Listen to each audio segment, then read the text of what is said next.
यानी गोल्ड अपने all time high से लगभग 8-8.5% करेक्ट हो गया। ट्रंप का एक स्टेटमेंट और स्टॉक मार्केट बूम। सीधा आज हम लोग को अपने इंडियन मार्केट निफ्टी में 1.60% का तेजी देखने को मिला और ये तेजी कितने बजे आया? लगभग 1 बजे के करीब करीब। तेज़ी का रीज़न क्या है, चलिए थोड़ा सा हम लोग देख लेते हैं कि ट्रंप की तरफ से क्या स्टेटमेंट आया है।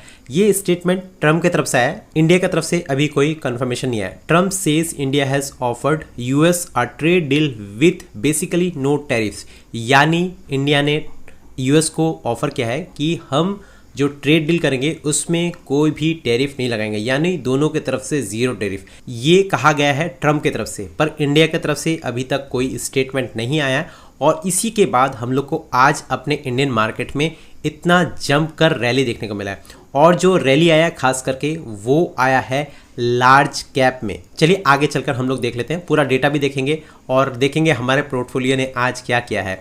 वैसे मैंने टेलीग्राम चैनल में डाल दिया है, आप लोगों ने अभी तक अगर टेलीग्राम चैनल नहीं ज्वाइन किया तो टेलीग्राम चैनल ज्वाइन कर लीजिए, वहाँ पे मैं मार्केट का अपडेट्स जो है वो देते रहता हूँ। एक बार सबसे पहले हम लोग देख लेते हैं इंडेक्सेस को। निफ्टी 50 1.60% से अप रहा। निफ्टी नेक्स्ट 50 की बात करें तो 1.05% से अप रहा। निफ्टी मिड कैप 0.67% से अप रहा और निफ्टी स्मॉल कैप की बात करें तो 0.75%। सबसे ज़्यादा तेजी किस में देखने को मिला? निफ्टी 50 यानी सबसे बड़ी कंपनीज में। उसके बाद निफ्टी नेक्स्ट 50 में 1% से अप दोनों में रैली हम लोग को देखने को मिला। यहाँ पे हम लोगों ने देखा कि मोटा मोटा जो पैसा लगा है वो आज लार्ज कैप कंपनीज में लगा है और मार्केट आज 1 बजे के बाद बहुत शानदार रैली किया। चलते हैं और एक बार गूगल फाइनेंस को एक बार हम लोग देख लेते हैं कि निफ्टी अभी जो है कहाँ पे है? 25,062। और ये बहुत अच्छी बात है कि निफ्टी 25,000 के ऊपर ट्रेड कर रहा है, तो जल्द ही हम लोग को निफ्टी आराम से 25,300 तक जाते हुए दिख सकता है। कल इस वीक का लास्ट ट्रेडिंग डे है, देखना रहेगा कि कल हमारा निफ्टी कैसा परफॉर्म करता है। ये स्टेटमेंट का बात अगर सच आता है, इंडिया की तरफ से भी अगर कंफर्म किया जाता है कि हाँ ऐसा कहा गया है और अगर ये डील अगर हम लोग को फाइनल होते हुए दिखाई दिया तो फिर मार्केट में और जोर शोर से यहाँ पे हम लोग को रैली देखने को मिलेंगे। अब चलते हैं हम लोग अपने टेलीग्राम चैनल पे और देख लेते हैं आज का मार्केट डेटा। FII की तरफ से आज नेट बाइंग हुआ है 5,392 करोड़ का। हम लोगों ने ये प्रेडिक्शन परसों के दिन में किया था। मुझे लग रहा था परसों के दिन जो मार्केट में तेजी आया था वहाँ लग रहा था कि FII ने जमकर बाइंग किया होगा, पर उस दिन हम लोग को कोई खास उतना बाइंग देखने को नहीं मिला। लगभग 1200-1300 करोड़ का बाइंग हुआ था FII की तरफ से। DI की तरफ से भी लगभग 1200-1300 करोड़ का बाइंग हुआ था परसों के दिन में। पर आज जो मार्केट भागा है यहाँ पे FII ने जमकर पैसा लगाया है। हमारे DI ने आज जो है प्रॉफिट बुकिंग किया है। यहाँ पे रेसिस्टेंट था 25,000 का, एक रेसिस्टेंट था, तो यहाँ पे प्रॉफिट बुकिंग होना स्वाभाविक था। तो यहाँ पे आज के दिन DI की तरफ से प्रॉफिट बुकिंग किया हुआ है क्योंकि निचले स्तर पे DI का बहुत सारा बाइंग था। तो ऑब्वियस सी बात है मार्केट जब भाग रहा है तो प्रॉफिट आदमी बुकिंग करता ही है। और नेट अगर देखेंगे तो हमारे इंडियन मार्केट में आज के दिन 3,724 करोड़ का बाइंग हुआ है। आप लोगों के पोर्टफोलियो में कैसे जंप्स देखने को मिले ये जरूर से बताइएगा। हमारा पोर्टफोलियो तो आज कोई खास परफॉर्म नहीं किया। मेरे पोर्टफोलियो में 0.33% का ही जंप देखने को मिला। कोई भी इंडेक्सेस अगर देख लेंगे इससे अच्छा ही परफॉर्म किया है क्योंकि हमारे पोर्टफोलियो में गोल्ड और सिल्वर है और आज के दिन अगर गोल्ड और सिल्वर को आप जाके देखिएगा तो 2% से करेक्ट हुए दोनों। तो इसी कारण से हमारा पोर्टफोलियो उतना कोई खास जम नहीं किया। पर हर दिन अच्छा परफॉर्म तो नहीं कर सकता, किसी दिन अच्छा परफॉर्मेंस होता है, किसी दिन खराब परफॉर्मेंस होता है। मार्केट ऐसे ही मूवमेंट करता है। चलिए और थोड़ा सा हम लोग डिटेल्स देख लेते हैं। 2:14 में मैंने गोल्ड बीज में SIP किया और आप लोग को 2:17 तक ये आप लोग के साथ मैंने शेयर कर दिया था। तो जो भी अपडेट्स रहते हैं, जो भी मैं इन्वेस्ट करता हूँ वो आप लोग के साथ मैं टेलीग्राम चैनल पे यहाँ पे शेयर कर देता हूँ।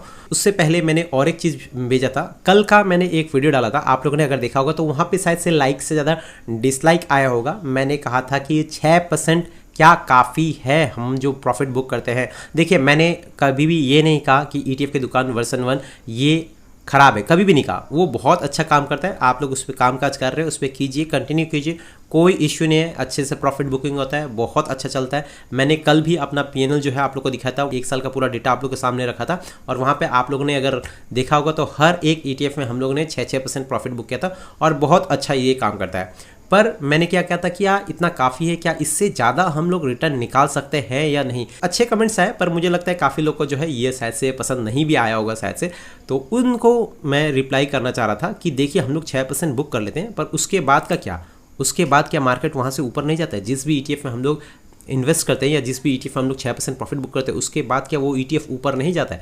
तो ये मिड 150 बीज में मैंने कल ही दिखाया था 11% आ रहा था और आज देखिए यहाँ पे 12% आ गया। तो 6-12%। मुझे ज़्यादा दिन नहीं हुए इन्वेस्ट किए हुए, 3 से 4 महीने हार्डली हुआ होगा, उतना भी शायद नहीं हुआ होगा, उससे पहले ही इतना निकल गया 12%। तो अगर मैं मानता हूँ कि 4 महीने में अगर 12% निकल जाता है, पर ये 12% 4 महीने में दे दिया है, इसका मतलब ये नहीं कि 12 या 36 यानी एक साल में 36% डायरेक्ट दे देगा, ऐसा नहीं है। मार्केट ऊपर गया है, अभी जैसे ऊपर की तरफ गया, ये फिर से डीप देगा, फिर ऊपर जाएगा, फिर डीप देगा, ऐसे करके जाएगा। मार्केट मूवमेंट ऐसे करता है। तो ऐसा नहीं है कि बस इसको मैंने 12% मेरे 4 महीने में निकल गए तो 12 महीने में मेरे 36% निकल जाएंगे, ऐसा नहीं है। जब भी मार्केट में गिरावट होगा तो वहाँ पे फिर से इन्वेस्ट करना होगा तो रिटर्न्स अच्छे जनरेट हो जाएंगे। और मेरा कहना क्या है कि किसी ETF में हम लोग साल में बस 6% प्रॉफिट बुक कर रहे हैं तो वहाँ पे हमारा लॉस हो रहा है ना। ये महेश कौशिक सर जी ने भी बताया था कि 6% क्यों बुक करते हैं, क्योंकि साल में कम से कम 6% का रिटर्न भी मिल जाए। अगर आपने ETF के दुकान वर्जन 1 का पूरा वीडियो देखा होगा तो वहाँ पे महेश कौशिक सर जी ने ये क्लियर कहा था कि 6% इसीलिए रखा गया है कि अगर साल में एक भी अगर ट्रेड मिले मिनिमम तो कम से कम 6% निकल जाए, जो कि इन्फ्लेशन को कम से कम बीट करता हो। 6% बुक करना क्या सही है, ये आप कमेंट सेक्शन में बता सकते हैं अपने राय कि 6% काफ़ी है या हम लोग को 6% से ज़्यादा के लिए वेट करना चाहिए, होल्ड करना चाहिए अपने पोर्टफोलियो को। और जब भी मार्केट में क्रैश हो या जब भी मार्केट में डिप मिले तो वहाँ पे हम लोग को री इन्वेस्ट करके अपने पोर्टफोलियो का साइज़ को बढ़ाना चाहिए, जिससे कि हमारे प्रॉफिट में बढ़ावा हो। 100 रुपये में अगर मैं 6% बुक करता हूँ तो वहाँ पे 6 रुपये होगा, पर अगर मैं 200 रुपये में 5% बुक करता हूँ तो वो 10 रुपये होंगे। तो इस चीज़ को देखना पड़ेगा। मेरा परसेंटेज कम हो पर मेरा पोर्टफोलियो का साइज़ जब बढ़ेगा तो वहाँ पे प्रॉफिट भी बढ़ेंगे। इस चीज़ को आपको समझना पड़ेगा। यही चीज़ बस मैं समझा रहा था। और वैसे जो लोग ETF की दुकान में काम कर रहे हैं आराम से काम कीजिए, कोई इशू नहीं है, आराम से 6% प्रॉफिट बुकिंग होता है और बहुत अच्छे से चलता है। ETF की दुकान वर्जन 1, ETF की दुकान वर्जन 2 दोनों ही बहुत अच्छे से काम करता है। और आज हम लोगों ने यहाँ पे जो मैंने पोस्ट किया था सुबह सुबह, मैंने पहले भी कहा था, कुछ दिन पहले सिल्वर के वीडियो में डाला था कि सिल्वर करेक्ट होगा उसके बाद ही हम लोग को इन्वेस्टमेंट करने का मौका मिलेगा। मैं तो 10% कम से कम सिल्वर ऊपर से 10% करेक्ट होगा तभी जाके मैं इन्वेस्ट करूँगा। तो सिल्वर भी करेक्शन ले रहा है अभी, पर सिल्वर से ज़्यादा करेक्शन हम लोग को गोल्ड में देखने को मिल रहा है।